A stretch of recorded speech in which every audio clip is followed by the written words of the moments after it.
Olá, eu sou Luísa Garnello, trabalho na Fiocruz, sou pesquisadora e trabalho com saúde indígena.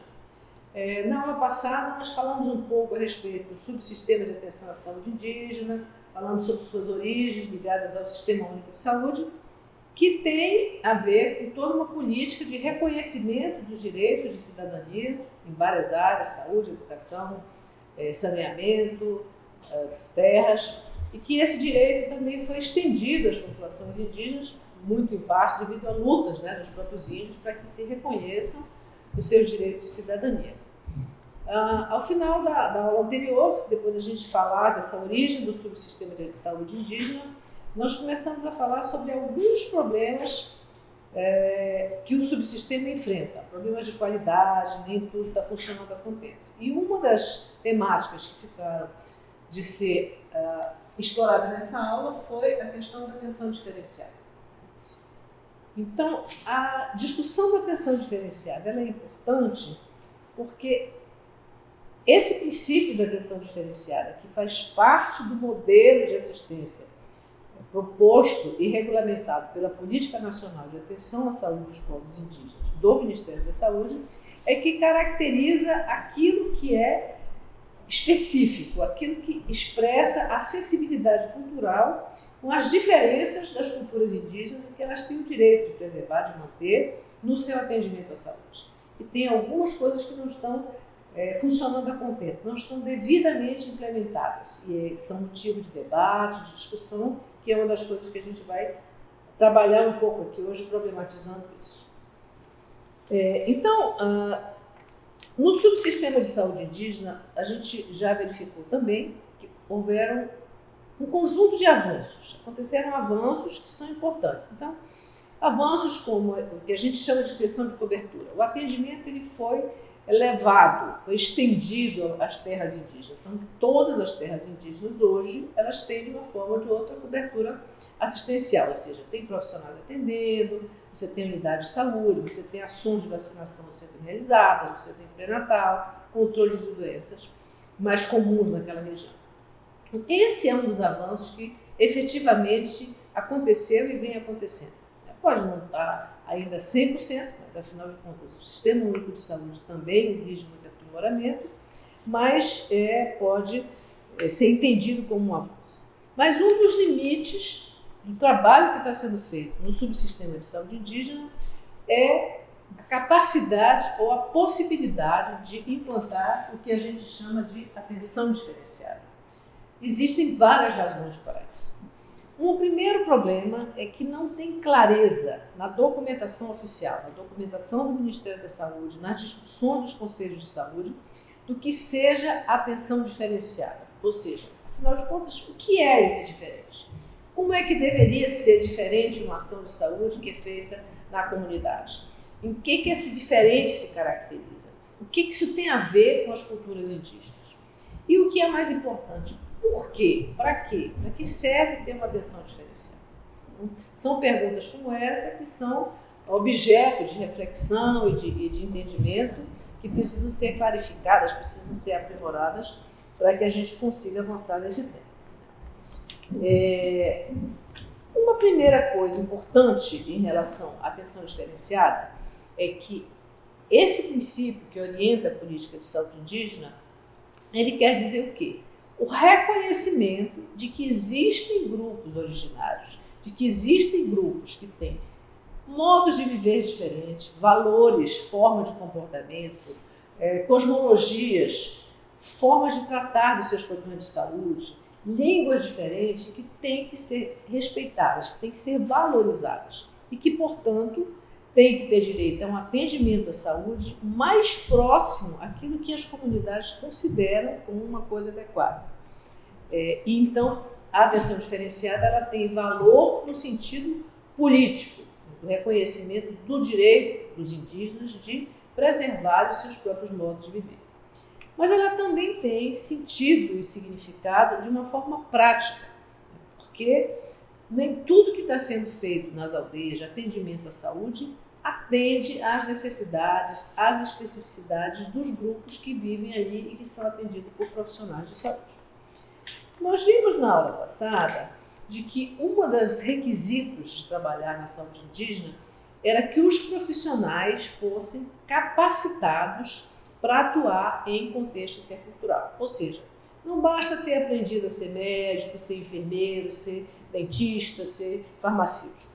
Além disso, que esses profissionais todos têm que saber e aprender, porque são profissionais formados para uma profissão de saúde, eles também têm que ter conhecimento da cultura indígena, têm que interagir com as comunidades, têm que conhecer as rotinas do dia a dia e propor a atuar, né, na saúde de forma a não ser agressivo, a não ferir os costumes, a etiqueta, os modos como as pessoas vivem.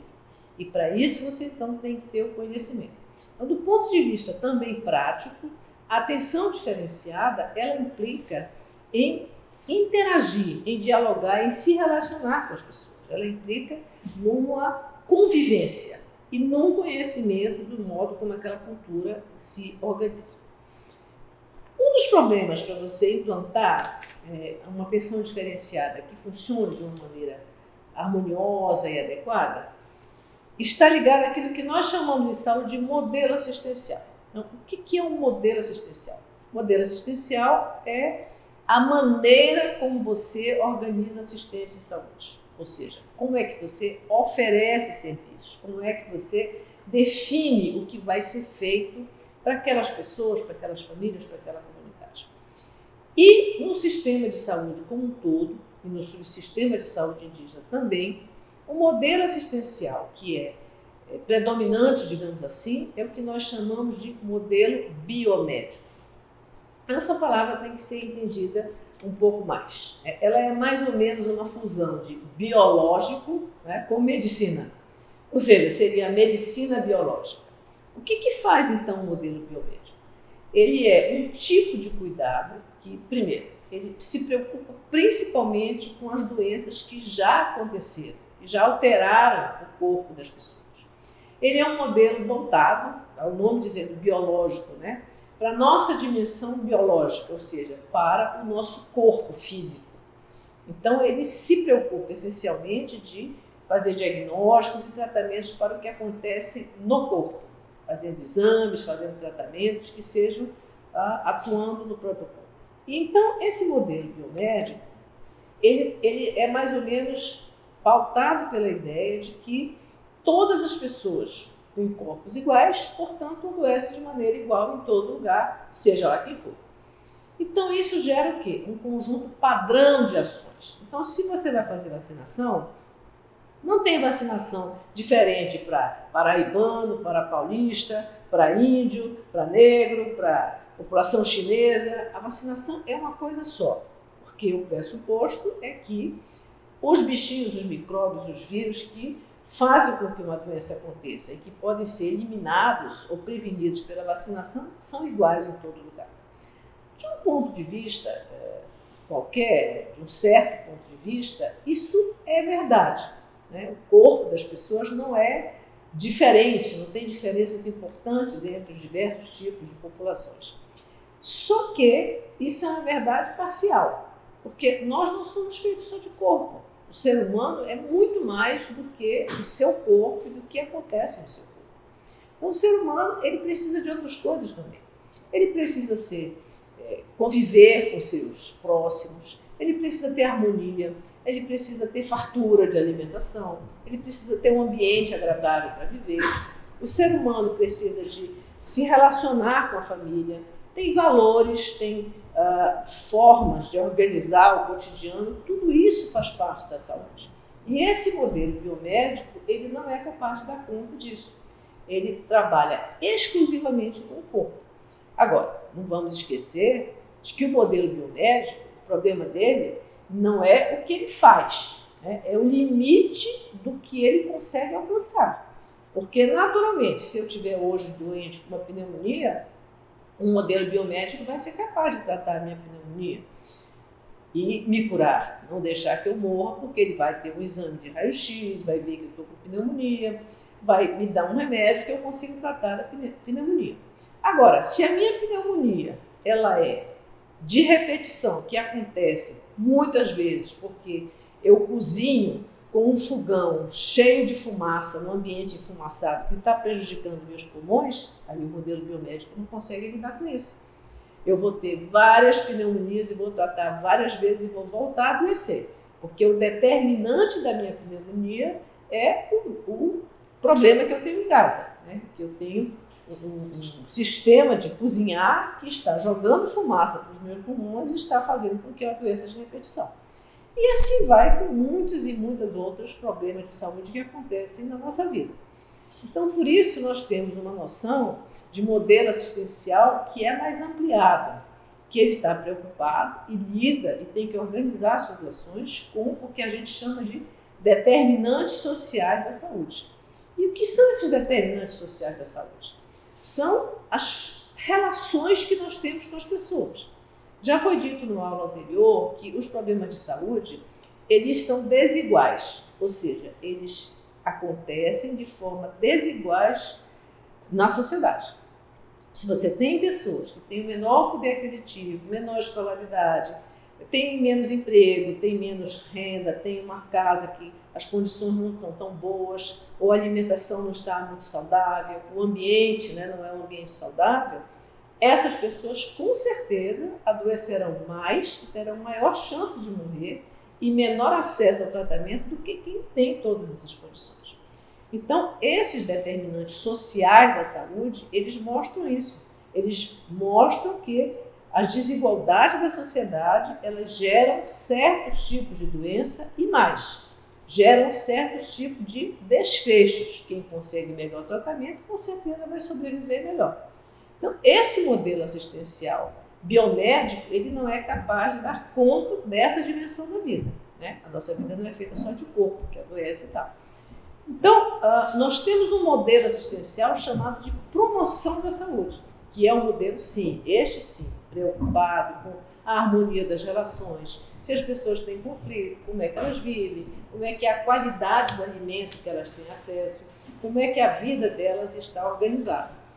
E como é que ela consegue acessar os direitos de cidadania, se ela tem o mesmo direito de outros ou se ela está sendo destratada, se ela está sendo excluída. Então, essa questão da exclusão social está no centro desse modelo de promoção à saúde. Então, a promoção à saúde, ela se preocupa com as relações sociais entre as pessoas, entre as famílias, a relação na sociedade. E aí é que eu entendo que a atenção diferenciada, no caso indígena, precisa se expressar. Ou seja, o DICEI, que hoje só está fazendo o modelo biomédico, ele precisaria expandir o modelo de atenção para que houvesse a implantação dessas ações de promoção à saúde. Só que para promover a saúde, fazer a proteção social, trabalhar com as comunidades, com as condições de vida, isso implica em quê? Implica em diálogo, implica em conhecimento. Então, se um profissional de saúde que atua ali não conhece quem são as pessoas, não conhece quem são as lideranças, não interage com a comunidade, não entende o modo de vida, não fala a língua, não conhece a cultura, não conhece os valores que regem aquela sociedade, ele dificilmente conseguirá fazer promoção à saúde, conseguirá fazer diálogos com as comunidades para que se construa conjuntamente ambientes saudáveis, relações mais harmoniosas. Do ponto de vista da maioria das culturas indígenas, a saúde está diretamente relacionada com a harmonia na família. Um ambiente que seja um ambiente saudável, que não chame coisas ruins, que não chame animais ferozes, que não chame espíritos agressores. Então, se o profissional de saúde não conhece como essa cultura funciona, ele jamais terá, então, atenção diferenciada. Porque a atenção vai ser a mesma em todo lugar, porque só tem o modelo biomédico funcionando. Então, o modelo biomédico, ele tem esse pressuposto. É a mesma vacina para todos, é o mesmo remédio para todos, tudo é igual em todo lugar. Então, para que haja atenção diferenciada, é preciso que as ações do distrito sanitário elas se ampliem, elas se complexifiquem, se tornem mais cheias de nuances e permita que a vida da comunidade se expresse neste diálogo entre profissionais de saúde e a comunidade. Porque isso não está dado, isso terá que ser construído nessa relação dialógica com as pessoas. E aí o termo diferenciado vai poder se aplicar muito bem, porque o sistema de saúde e o tipo de atendimento ele vai ser diferente de acordo com cada cultura, de acordo com a dinâmica de vida das famílias locais. Você vai ter um padrão igual das ações técnicas biomédicas e você vai ter outros tipos de ações de saúde, produto desse diálogo, da interação e do conhecimento com a comunidade, e que isso sim, então vai ser diferente e adaptado às necessidades. É um processo de construção e de conhecimento, de respeito à cultura e de respeito à maneira como as pessoas vivem. Só uma última chamada de atenção.